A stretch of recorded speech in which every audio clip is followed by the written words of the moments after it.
የአሜሪካ ወታደራዊ ኃይል አሁን በደረሰን ዜና እንዳስታወቀው ከሆነ በርካታ የሚሳኤል ማምረቻና በኢራን ይዞታዎች ላይ የሚገኙ የሚሳኤልና ሌሎች ባሊስቲክ ሚሳኤል መሳሪያዎች የሚመረቱበት ትልቁ ኩባንያዎችን አውድመናል ሲሉ ተናግረዋል። ዶናልድ ትራምፕም ይህንኑ አረጋግጠዋል። ሰላም ጤና ይስጥልን፣ እንደምን አላችሁ? የሰዓቱ መረጃዎች ይዘን ቀርበናል። ከመረጃዎቹ ጋር ምግባሩ ከበደ ነኝ። በቴህራን ከተማ የታላቁ መንፈሳዊ መሪ መገደላቸውን ተከትሎ በመካከለኛው ምስራቅ ያለው ሁኔታ ተባብሶ ቀጥሏል። ለዚህም ይመስላል የኢራን ወታደራዊ ጥቃቶች ወይንም የድሮን ጥቃቶች በርካታ የመካከለኛ ምስራቅ ሀገሮችን እያተራመሱና ጥቃት እየፈጸሙ የሚገኙበት ሁኔታ ተስተውሏል። በሌላ በኩል እስራኤልም በቤይሩትና በሊባኖስ አካባቢ ላይ የፈጸመችው ጥቃት ቀጥሏል። በሌላ በኩል እንደገና እስራኤል በቴህራን ላይ እየፈጸመች ያለችው የድሮን ጥቃትና የአሜሪካም ጭምር እየተካሄደ የሚገኝበት ሁኔታ ተስተውሏል። ሌላኛው የኢራን ጥቃትን በሰፊው እነግራቸዋለን። የኢራን ጥቃቶች በሰፊው እየታዩ የሚገኙበትና በመካከለኛው ምስራቅ የሚገኙ በርካታ ከተማዎችንና በርካታ ሀገሮችን እየደበደበች የምትገኝበት ሁኔታ ተስተውሏል። ሳውዲ አረቢያ የሚገኘው የአሜሪካ ቆንስላ ላይ በደረሰ ከባድ የኢራን ጥቃት 6 የቆንስላ ሰራተኞች ተገለዋል። በቋታር ደግሞ አንድ የነዳጅ ኩባንያ በጥቃቱ ወድመዋል። ይህ በእንዲህ እንዳለ እስራኤልን እንደ ትላንቱ በሊባኖስ ዋና ከተማ ላይ በርካታ ጥቃቶችን ፈጽማለች። በጥቃቱ በቤይሩት በሚገኘው የአገሪቱ ቴሌቪዥን ማሰራጫ ጣቢያ ላይ ከባድ ጥቃት በደረሰበት ሁኔታ ላይ ማዕከሉ መውደሙ ተነግሯል። የእስራኤልን ጥቃት ተከትሎ እስራኤል በቤይሩት የቴሌቪዥን ጣቢያ ላይ ለፈጸመችው ጥቃት ሂዝቦላ የተባለው ቡድን ለእስራኤል ያጸፋ ምላሽ እንደሚሰጣትም ዝተዋል። በመካከለኛው ምስራቅ የተቀጣጠለው ወላፈን በቀጠለበት በአሁኑ ሰዓት ላይ የአሜሪካ ፕሬዝዳንት ዶናልድ ትራምፕ በኢራን ጥቃቶች ክፉኛ ተናደዋል። ለዚህም ይመስላል በርካታ የአሜሪካ የጦር ጀቶች ወደ ግንባሩ እንዲቀላቀሉና እንዲሰማሩ አዘዋል። ከዚህም በተጨማሪ ዶናልድ ትራምፕ እንዳሉት የአሜሪካና ሌሎች በመካከለኛው ምስራቅ የሚገኙ የነዳጅ መርከቦችና የነዳጅ ማጣሪያ ኩባንያዎች ጥቃት ተፈጽሞባቸዋል ሲሉ ተናግረው ለዚህ ደግሞ ኢራንን የሚጠብቃት ከባድ የሆነ ጥቃት እንደሆነ ዝተዋል። የኢራናውያን የበቀል እርምጃዎች በቀጠሉበት በአሁኑ ሰዓት ላይ የኢራን የበቀል ጥቃቶች ያተኮሩት ከዚህ ቀደሙ በአሜሪካ የወታደራዊ ካምፖች ላይ ሳይሆን በቀጥታ በነዳጅ ማምረቻ ኩባንያዎች ላይ ጥቃት መፈጸም መጀመራቸው ተነግሯል። በኦማን የሚገኘው የነዳጅ ማጣሪያ ክፉኛ በእሳቱ ተለብልበዋል። በጥቃቱ በደረሰበት ጥቃት መውደሙ ተነግሯል። የሳውዲ አረቢያ ትልቁ የነዳጅ ማምረቻ ኩባንያም በከፊሉ መውደሙ ተነግሯል። በኢራን ጥቃት እነዚህ ሁሉ እየተፈጸሙ የሚገኙበት ሁኔታ ተስተውሏል። በሳውዲ አረቢያ በተቃጣው ጥቃት የነዳጅ ኩባንያ ብቻ ሳይሆን በአሜሪካ የቆንስላ ጽሕፈት ቤት በጥቃቱ መውደሙ ተነግሯል። በጥቃቱ 6 የቆንስላ ጽሕፈት ቤቱ ሰራተኞች መገደላቸው ተነግሯል። በኢራን የነዳጅ ማውጫ አካባቢዎች ብቻ የተኮሩ ጥቃቶች በኢራን መፈጸማቸውን ተከትሎ ሳውዲ አረቢያ፣ ቋታር፣ ኦማን እና ዩናይትድ አረብ ኤምሬት የእነዚህ ጥቃቶች ሰለባ መሆናቸው ተነግረዋል። ሳውዲ አረቢያ ላይ የሚገኘው ትልቁ የነዳጅ ማውጫ ስራ እንዲያቆምም ታዟል። በተመሳሳይ የቋታር፣ የኦማን እና የዩናይትድ አረብ ኤምሬት የነዳጅ ማውጫ ኩባንያዎች ስራቸውን እንዲያቆሙ በአገሪቱ መንግስት መታዘዛቸው ተነግሯል። በሌላ በኩል የኢራን የውጭ ጉዳይ ሚኒስቴር ጠላቶቻችን እስራኤልና አሜሪካ ናቸው፣ ታርጌታችንም እነሱም ማጥቃት ነው ሲሉ ተናግረዋል። ጦርነቱ በአሜሪካ በእስራኤል እንዲሁም በኢራን መካከል የተደረገ ጦርነት እና ቀጥተኛ የሆነ በኢራን ላይ የተዘመተ ዘመቻ ስለሆነ የምንከላከለው እስራኤልና የአሜሪካን ኃይል ነው ብለዋል። ሌላኛው በቋታር የተደረገው የአየር ጥቃት ደግሞ የአየር ማረፊያውን ማውደሙ ተነግሯል። በቋታር የሚገኘው የአየር ማረፊያውን ታርጌት በማድረግ ኢራን ስትደበድብ ማድሯ ተነግሯል። በሳውዲ አረቢያ በቆንስላ ጽሕፈት ቤትና በነዳጅ ኩባንያ ላይ በተፈጸመ የኢራን ጥቃትን ተከትሎ የሳውዲ አረቢያው መሐመድ ቢን ሳልማን በፍጥነት ጥቃቱ እንዲካሄድ የአሜሪካ ወታደሮች ወደ አካባቢው እንዲንቀሳቀሱና ኢራንን እንዲደበድቡ ጠይቀዋል። በፍጥነት መቋጫ እንዲያገኝ ሲሉም ለዶናልድ ትራምፕ መልእክታቸውን አስተላልፈዋል። በሳውዲ አረቢያ ሪያድ የተፈጸመው የአሜሪካ ኤምባሲ ጥቃት ማስተናገዱን ተከትሎ በርካታ የአሜሪካ ወታደሮች ወደ አካባቢው ሊሰማሩ እንደሆነ ተነግሯል። ይህም የታዘዘው ማርክ ሩቢዮ የተባለው የአሜሪካ ወታደራዊ ኃይል ወደዛ እንዲሰማራና በኢራን ላይ ከፍተኛ የሆነ ጥቃትና ድብደባ እንዲካሄድ አዘዋል።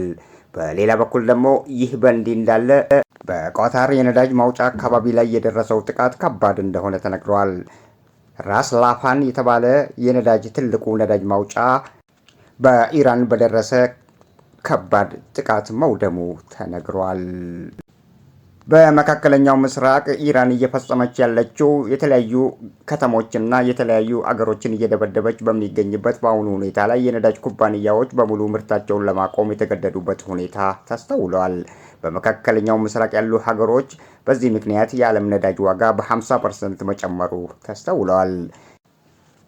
የዶናልድ ትራምፕ ትዕዛዝ ደግሞ የአሜሪካ ወታደሮች ወደ አካባቢው እንዲሰማሩና በርካታ የጦር ጀቶችና የጦር ሄሊኮፕተሮች ወደ አካባቢው ተሰማርተው ኢራንን በደንብ መደብደብ እንዳለባቸው ትዕዛዝ አስተላልፈዋል።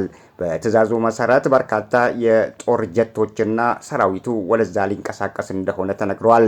በሌላ በኩል ደግሞ ኢራን ወታደራዊ የአሜሪካ ይዞታዎች ያሉበትን አካባቢዎች በመካከለኛው ምስራቅ እየደበደበች ባለችበት ሁኔታ ነው ዶናልድ ትራምፕ ይህንን ትዕዛዝ ያስተላለፉት ተብሏል። የመካከለኛው ምስራቅ ጦርነት ከተነሳ ወዲህ አሁን ከሰኞ ቀን አንስቶ አሁን ላይ ያሉ ሁኔታዎች በጣም እየተባባሱ የመጡበት ሁኔታ ላይ ያለው ሁኔታ ተደርሷል። በእነዚህ አካባቢዎች ያሉ ውጥረቶች በጣም ተባብሰዋል። የዓለም የነዳጅ ዋጋም በጣም ክፉኛ እየጨመረ ያለበት ሁኔታ ተስተውሏል። በሌላ በኩል ውጥረቶቹ በተፋፋሙበት ወቅት ላይ የኢራን ታርጌቶች በርካታ ከተሞችና አገሮችን ሊያተረማምሱ እንደሆነ ተነግረዋል።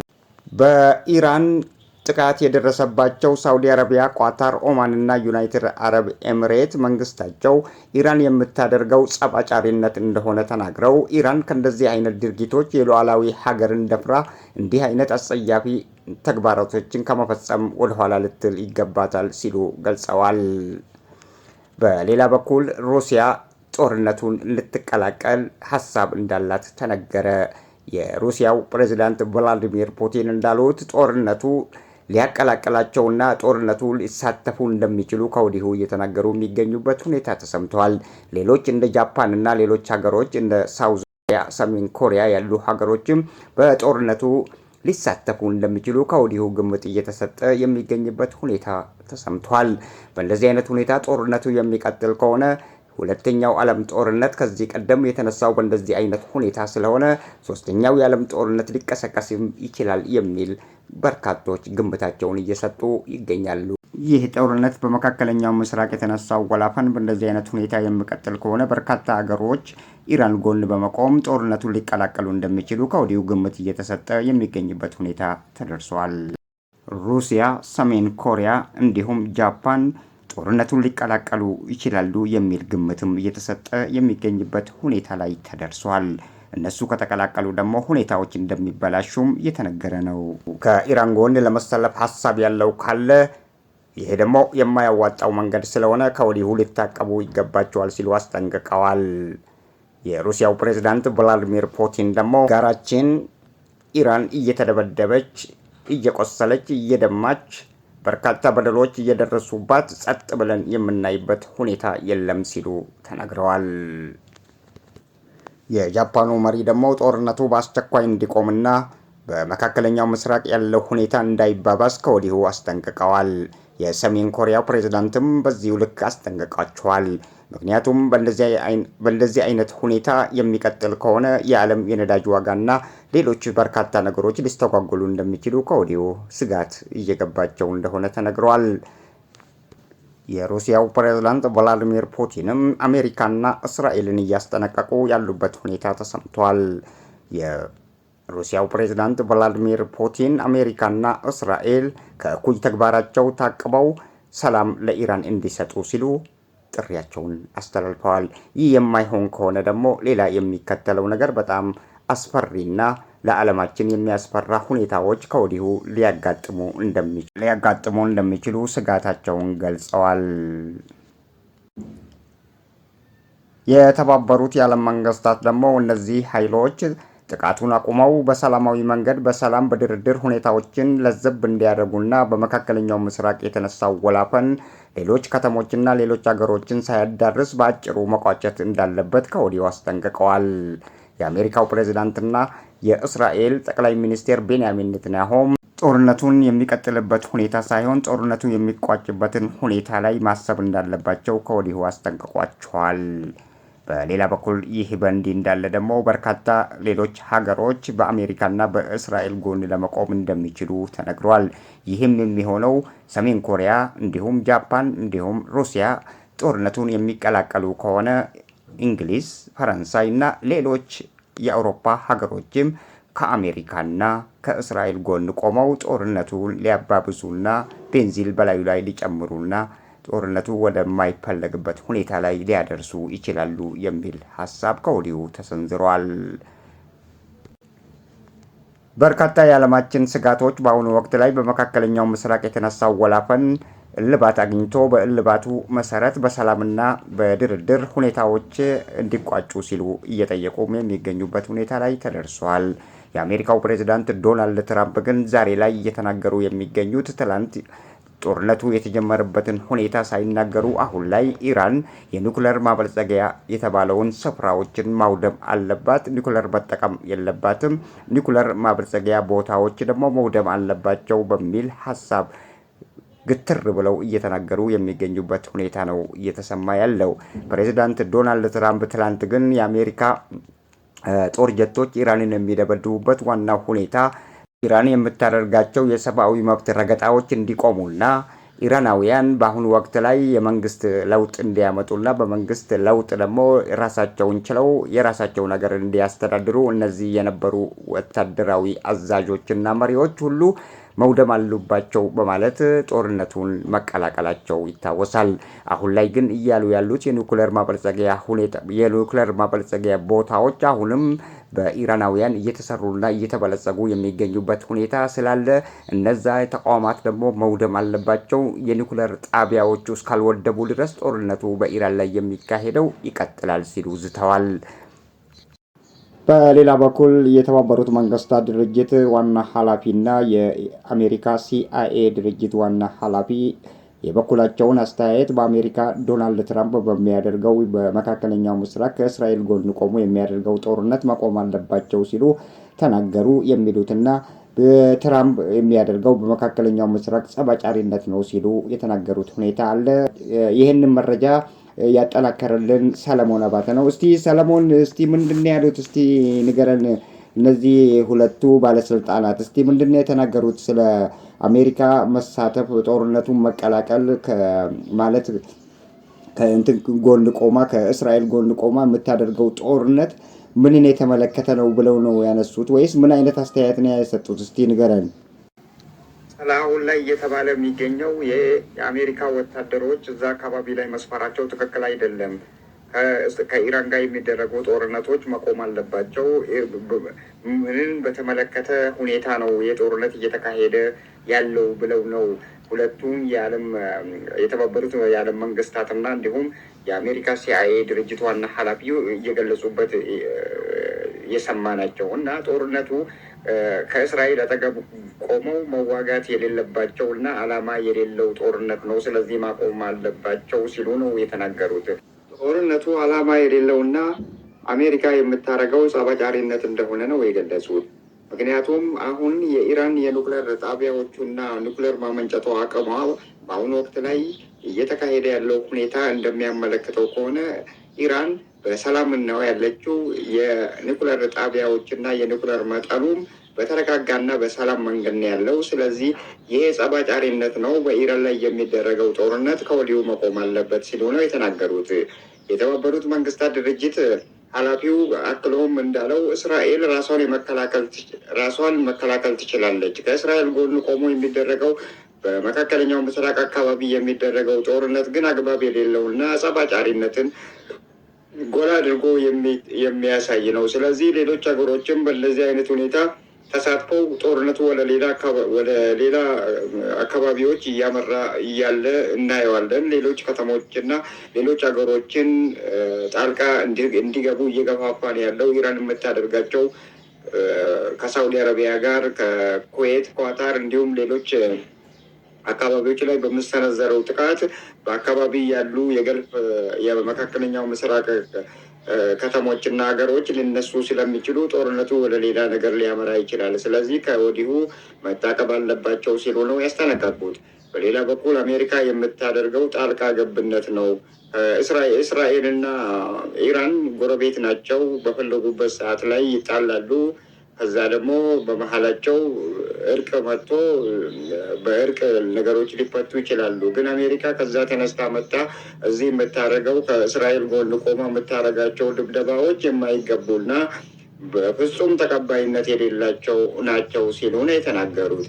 በሌላ በኩል የአሜሪካ ሲአይኤ ድርጅት ዋና ኃላፊ ደግሞ ይህንኑ ነገር ጎላ አድርገው ሲናገሩ ተስተውለዋል። በየቦታው የሚገደሉት የአሜሪካ ወታደሮች እና ቆንስላ ጽሕፈት ቤታችን እዛ ሳውዲ አረቢያ ላይ ጉዳት የደረሰበት ዶናልድ ትራምፕ ባነሱት ጸባጫሪነት ነው። በመካከለኛው ምስራቅ በአሁኑ ወቅት ላይ ምንም አይነት ጦርነት መካሄድ የሌለበት ሁኔታ ነው ያለው። ከእስራኤል ጎን ቆሞ የአሜሪካው ፕሬዚዳንት ይህንን የሚያደርገውን ጦርነት ማቆም አለበት። ምክንያቱም እስራኤል ጎረቤት ናቸው። ከጎረቤት ጋር የሚደረገው ጦርነት ስለሆነ ሁለቱ የፈለጉበት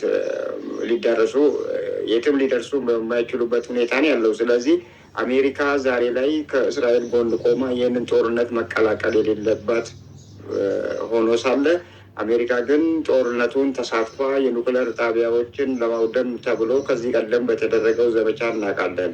ናታንና ፕሩዶ ተደብድቦ ከዛ በኋላ ምንም አይነት ከእንግዲህ ኢራን ምንም አይነት የኑክሌር ጣቢያ ስጋት የለንም ብለው ተናግረው ነበር። አሁን ላይ ደግሞ የሚሉት የኑክሌር ጣቢያዎቹ እንደገና ማበልጸግ ጀምረዋል። እንደገና በዓለም ላይ የተከለከሉትን እነዚህ አውዳሚ የተባሉ መሳሪያዎችን ያመርታሉ። እነዛ አውዳሚ የተባሉ ሚሳይሎች ደግሞ እንዳያመርቱ ማስደረግ ነው የሚለውን ሀሳብ አንስተው እንግዲህ ዶናልድ ትራምፕ አሁን ላይ ወታደሮቻችንን እየገደሉብን ይገኛሉ ሲሉ ነው ዶናልድ ትራምፕ ላይ ትችታቸውን ያቀረቡት። ያ ነው እንግዲህ በዚህ ሁለቱ ኃይሎች ያሰሙት ንግግር። እንግዲህ ሰለሞን እናመሰግናለን። እንግዲህ ውድ አድማጭ ተከታታዮቻችን እኛም የዛሬ ያለንን ፕሮግራም እዚህ ላይ እንፈጽማለን። በሌላ ፕሮግራም እስከምንገናኝ ድረስ ቸር ያገናኘን እያልን እንለያችኋለን። በሰላም